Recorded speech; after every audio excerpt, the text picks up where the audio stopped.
Nifty जो हम लोग आएंगे। भक्तों, ओम नमः शिवाय, श्री शिवाय नमस्तुभ्यम, जय श्री महाकाल। जी हाँ भक्तों, क्या आपका भी जो बच्चा है उसका जो मन है वो पढ़ाई लिखाई में बिल्कुल भी नहीं लगता। आप लोग बहुत ज़्यादा परेशान रहते हो उसकी पढ़ाई को लेके कि आखिरकार हमारा जो बच्चा है उसका जो मन है वो पढ़ाई लिखाई में क्यों नहीं लगता। आप जब भी उसको पढ़ाने के लिए बैठाते हो तो कहीं घूमने चला जाएगा, कहीं खेलने चला जाएगा, कहीं कुछ करने लगे, कहीं कुछ, लेकिन पढ़ेगा बस बिल्कुल भी नहीं। तो आप लोगों को परेशान होने की कोई भी आवश्यकता नहीं है, क्योंकि आज का जो उपाय मैं आपको बताने वाला हूँ, केवल और केवल अगर आपने इसी बस को कर लिया तो अवश्य रूप से सारी की सारी इच्छा, सारी की सारी जो मनोकामना है वो पूरी होगी ही होगी। और आपका जो बच्चा है जिसका मन पढ़ाई लिखाई में नहीं लगता, अवश्य रूप से उसका जो मन है वो पढ़ाई की ओर आकर्षित होगा ही होगा। क्या करना है, कैसे करना है, पूरा का पूरा मैं आपको बताने वाला हूँ और अच्छे तरीके से आपको समझाने वाला हूँ। तो बस उपाय ध्यान से सुन के अच्छे से करिएगा ज़रूर। देखिए, आपको भी पता है कि पूज्य गुरुदेव की जो कथा होती है उसमें लाखों की भीड़ आती है। कैसे भीड़ आती है? लाखों की भीड़ आती है। और जब गुरुदेव की कथा में लाखों की भीड़ आती है तो वहाँ ज़्यादातर जो भक्त होते हैं वो क्या करते हैं, पत्र के द्वारा अपनी इच्छा और अपनी मनोकामना गुरुदेव तक पहुँचाते हैं। ठीक, तो अभी गुरुदेव की कथा चल रही थी, आज से 4 से 5 महीना पहले की बात है। गुरुदेव की कथा चल रही थी और जब गुरुदेव की कथा चल रही थी तो वहाँ लाखों की भीड़ आई। अब जब गुरुदेव की कथा में लाखों की भीड़ आई तो वहाँ ज़्यादातर जो भक्त थे उन्होंने क्या किया, पत्र के द्वारा अपनी इच्छा और अपनी मनोकामना जो थी वो गुरुदेव तक जो है वो पहुँचाई। अब जब गुरुदेव के पास पत्र पहुँचा और गुरुदेव ने पत्र पढ़ा तो वहाँ गुरुदेव ने देखा कि ज़्यादातर जो भक्त हैं उनकी क्या है, केवल एक ही इच्छा और एक ही मनोकामना है। क्या? कि गुरुदेव, हमारा जो बच्चा है ना उसका जो मन है वो पढ़ाई लिखाई में बिल्कुल भी नहीं लगता। हम लोग बहुत ज़्यादा परेशान हैं उसकी पढ़ाई के लिए कि आखिरकार हमारा जो बच्चा है उसका जो मन है वो पढ़ाई की ओर क्यों नहीं लगता। जब भी हम उसको पढ़ने के लिए बोलते हैं तो कहीं घूमने चला जाएगा, कहीं खेलने चला जाएगा, कहीं कुछ करने लगेगा, कहीं कुछ, लेकिन पढ़ेगा बस बिल्कुल भी नहीं। तो आपको परेशान होने की मतलब उन्होंने यही बोला था कि पढ़ेगा बस बिल्कुल भी नहीं।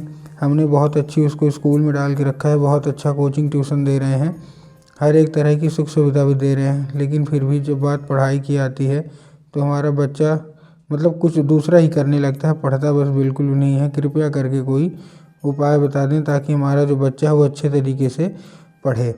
अब जब गुरुदेव ने देखा तब गुरुदेव ने 2 से 3 उपाय बताए और कहा, केवल और केवल ये उपाय कर लेना, तुम्हारा जो भी बच्चा है जिसका भी मन पढ़ाई लिखाई में नहीं लगता ना, अवश्य रूप से उसका जो मन है वो पढ़ाई की ओर आकर्षित होगा ही होगा।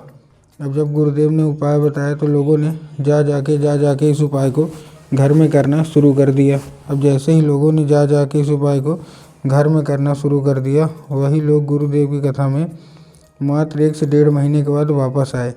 अब जब वही लोग गुरुदेव की कथा में वापस आए तो उन्होंने क्या किया, फिर से एक बार गुरुदेव को पत्र लिखा। लेकिन ये वाला जो पत्र था ये गुरुदेव को धन्यवाद के रूप में पत्र था कि गुरुदेव धन्य हो आपका, आपके द्वारा बताया गया उपाय हमने कर लिया है, हमारी सारी इच्छा मनोकामना जो है सब की सब पूरी हो गई है, आपका कोटि कोटि धन्यवाद। तो देखिए, जो लोग भी मेरी आवाज़ अभी सुन रहे हैं ना, अगर आपको भी जानना है कि आखिर ऐसा कौन सा उपाय है जिसको करने मात्र से सारी इच्छा सारी मनोकामना पूरी हो जाती है, तो चलिए हम बताते हैं आपको आज की इस वीडियो के माध्यम से कि आपको करना क्या है। तो बस उपाय ध्यान से सुन के अच्छे से करिएगा ज़रूर। लेकिन उसके पहले चैनल पर अगर पहली बार आए हैं और आवाज़ मेरी पहली बार सुन रहे हैं तो वीडियो कर दें लाइक और चैनल को भी कर लें सब्सक्राइब, ताकि पूजनीय पंडित प्रदीप जी मिश्रा के रोज़ नए नए उपाय जो कि मैं उनकी कथा से सुनता हूँ, श्रवण करता हूँ, सबसे पहले मैं आपको प्राप्त करा सकूँ। ठीक, तो देखिए, जो हमारा सबसे पहला उपाय है, इस उपाय में आपको करना क्या है, इस उपाय में आपको 3 काली तिल और 1 धतूरा लेना है। क्या लेना है? 3 काली तिल लेना है और 1 धतूरा लेना है। अब देखिए, काली तिल और काली मिर्च में ना बहुत सारे लोग कंफ्यूज होते हैं कि काली तिल क्या है, काली मिर्च क्या है, हमको थोड़ा साफ साफ बताओ। तब गुरुदेव ने साफ साफ बताया है कि आपको क्या लेना है, केवल काली तिल लेना है, साथ में 1 धतूरा लेना है। ठीक, ले लिए। अब लेने के बाद आपको करना क्या है, जैसे ही आपने लिया, लेने के बाद आपको अपने बच्चे के हाथ में देके उसको भेज देना है कहाँ, सीधा सीधा शिव मंदिर। अब जैसे ही आपका बच्चा शिव मंदिर पहुँचेगा, शिव मंदिर पहुँचने के बाद उसको बोलिएगा कि दक्षिण दिशा में खड़ा हो जाए और उत्तर की ओर अपना चेहरा कर ले। अब देखिए दक्षिण और उत्तर में भी ना बहुत सारे लोग कंफ्यूज होते हैं कि दक्षिण क्या है, उत्तर क्या है, हमको थोड़ा साफ साफ बताओ। तब गुरुदेव ने साफ साफ बताया है कि आप जिस भी शिव मंदिर जा रहे हैं उस शिव मंदिर का जिधर साइड जलाधारी हो, ठीक ना, उधर आपको क्या करना है, उधर आपको अपना चेहरा करके खड़े हो जाना है। ठीक, खड़े हो गए, खड़े होने के बाद आपको क्या करना है, एक नाम लेके, कौन सा, महादेव का बहुत ही सुंदर सा नाम है श्रम्भेश्वर महादेव। आपको श्रम्भेश्वर महादेव का नाम लेके चुपचाप अर्पित कर देना है बस।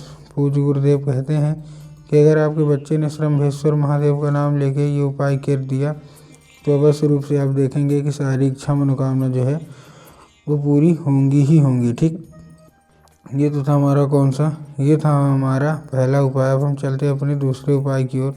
अब देखिए जो दूसरा उपाय है, इसमें जितने भी माताएं हैं आपको अपने बच्चे के लिए उपाय करना है।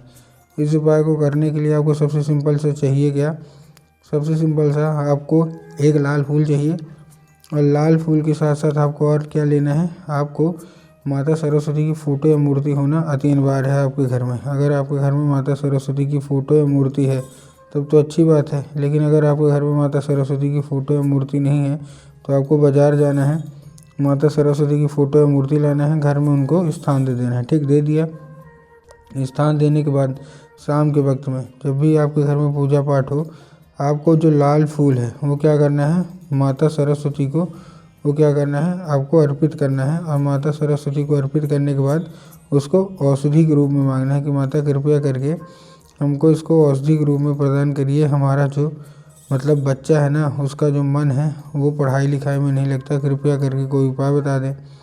अब जब गुरुदेव ने ये देखा तब गुरुदेव ने 2 से 3 जैसे मतलब इसमें क्या था, अब वो औषधि का रूप ले लेगी। ठीक ना, अब आपको करना क्या है, उसी शाम मतलब जो रात को जब आपका बच्चा खाना पीना खा के सो जाएगा अच्छे तरीके से, तो आपको क्या करना है, वो जो लाल फूल है वो उठाना है और अपने बच्चे के माथे पे 2 से 3 बार आपको क्या कर देना है, फेर देना है बस। पूज्य गुरुदेव कहते हैं कि अगर आपने ऐसा कर लिया तो अवश्य रूप से आप देखेंगे कि आपके बच्चे के ऊपर माता सरस्वती की कृपा अवश्य रूप से होगी ही होगी और आपका बच्चा जो है ना वो बिना कुछ बोले बिना कुछ कहे केवल जो है वो पढ़ाई ही पढ़ाई करेगा।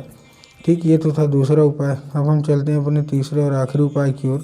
तो देखिए इस उपाय में आपको करना क्या है, इस उपाय में आपको सिंपल से एक पान का पत्ता लेना, पान के पत्ते के ऊपर शहद का लेपन करके अपने बच्चे के हाथ में जाके श्रम्भेश्वर महादेव के अलावा कुंदकेश्वर महादेव का नाम लेकर बुलवा दीजिए।